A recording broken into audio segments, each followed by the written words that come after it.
You blink, a quick unconscious flutter, and in that split second, a tiny disc of plastic shifts on the surface of your eye, just a hair's breadth. But it doesn't fall, it never does. Your eyelid slides over it, drags it sideways, presses it flat. Then the lid lifts and the lens settles back, perfectly centered, every time. Millions of people trust this daily. They run, they cry, they stare at screens for hours, the lens stays put. But here's the strange part. It's not suction. The lens isn't clinging like a bathroom plunger. There's no vacuum pump keeping it there. Nothing sticky on the surface. Nothing mechanical holding it down.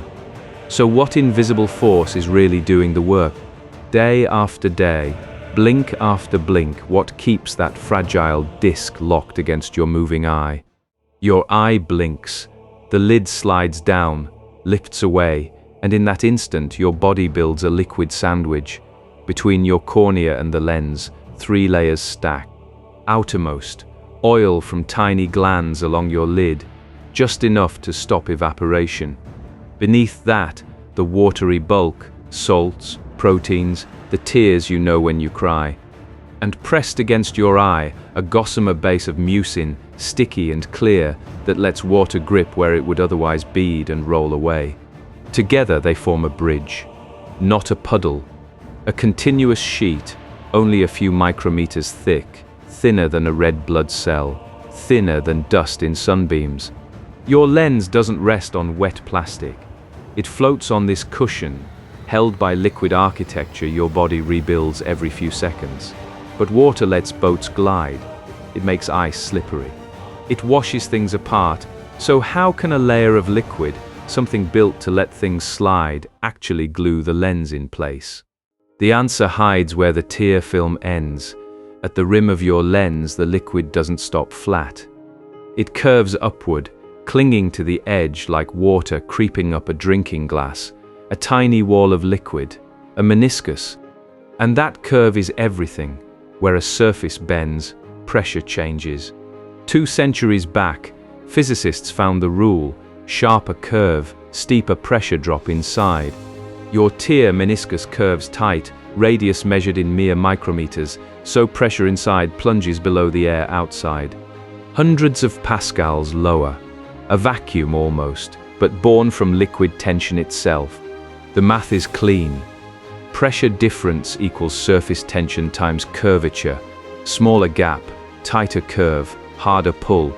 The lens isn't stuck by glue. It's gripped by the liquid's own fight to hold its shape. A silent, constant tug toward your cornea. But if that pull never stops, why doesn't the lens clamp down and never let go? Your eyelid closes. It presses down like a squeegee, flattening the lens against your cornea. Stale fluid surges outward. Old tears, debris, the waste of hours pushed toward the rim. For one instant the capillary bridge wavers, nearly breaks. Then the lid lifts. As it peels away, it draws fresh tears through the narrow gap beneath the lens. New fluid rushes in. The meniscus reforms, the pressure snaps back to where it needs to be. 15,000 times a day, each blink a miniature pump. Compress, expel, draw, renew. The mucus layer spreads the new tears evenly. No spot goes dry. The lens recenters itself, floating on a film barely thicker than a red blood cell. You never feel this machinery. You never notice the lens breathing with your lids. But what happens when the blink fails, when your eye dries out, or the lens fit is wrong, and the reset skips its beat? The tear film thins, the meniscus pulls back, and in that gap, no pressure difference at all. The lens slides. You feel it first as grit, then blur at the corner of your vision. You blink hard, trying to drag it back, but there's nothing left to pump. The capillary bridge has snapped. Without that negative pressure, the lens is just plastic on wet tissue, drifting with every twitch of your lid. Dry eye sufferers know this. The lens that won't center, the afternoon headache, the drop bottle pulled from a pocket, artificial tears squeezed into a system that's forgotten how to water itself. Too thick, and the lens floats loose, too thin, and the bond breaks. The film must stay within a window narrower than a hair's width, hour after hour, blink after blink. The real marvel isn't that adhesion exists, it's that your body keeps this balance at all, a fluid dance of pressure and renewal you never commanded, never felt, never thanked. And yet, for millions of wearers, this near-miraculous system works almost flawlessly. How did we engineer a lens that cooperates so seamlessly with such delicate physics?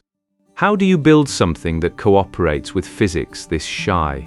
In 1961, a chemist in Czechoslovakia answered with a kitchen, a children's building set, and a bicycle dynamo.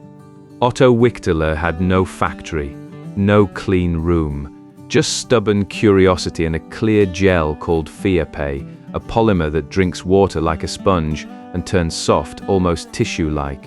He needs to spin a mold. He rigs the dynamo to turn it.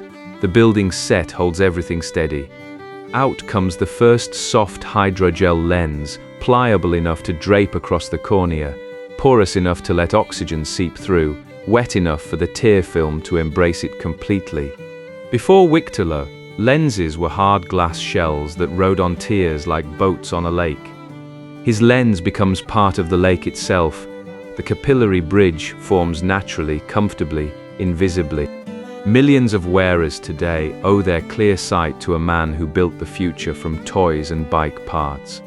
And the same physics that makes his lens work grips every wet sticker you peel off a window.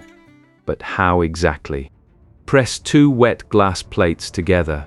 Try to pull them apart. They fight you, not because they're sticky. The water between them has formed a capillary bridge and the curved edge at every side is pulling inward. The thinner the film, the tighter the grip. Now lay a damp paper towel on a counter. Lift one corner. It clings. Same force. Hold a wet contact lens on your fingertip before you place it in your eye. Feel how it resists sliding off. Same equation. It does not matter whether the surfaces are glass, paper, or living tissue. Any two solids, brought close enough and bridged by a liquid that wets them both, will lock together. Wichterler's lens was not inventing a force. It was borrowing one that has lived in plain sight since water first touched rock.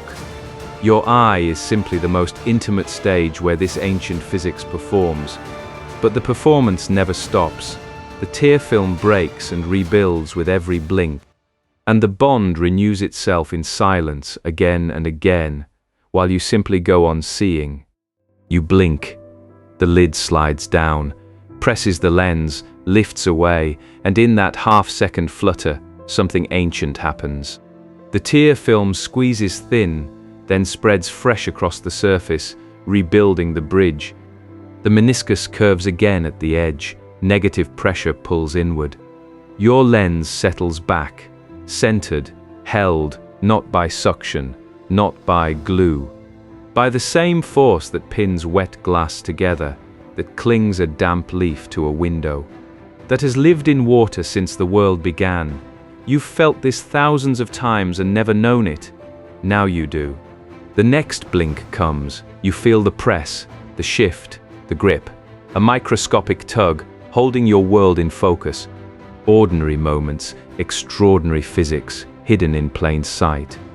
If this is the kind of story that makes you see the everyday differently, there are more waiting, and the simplest way to catch them is to stay with us.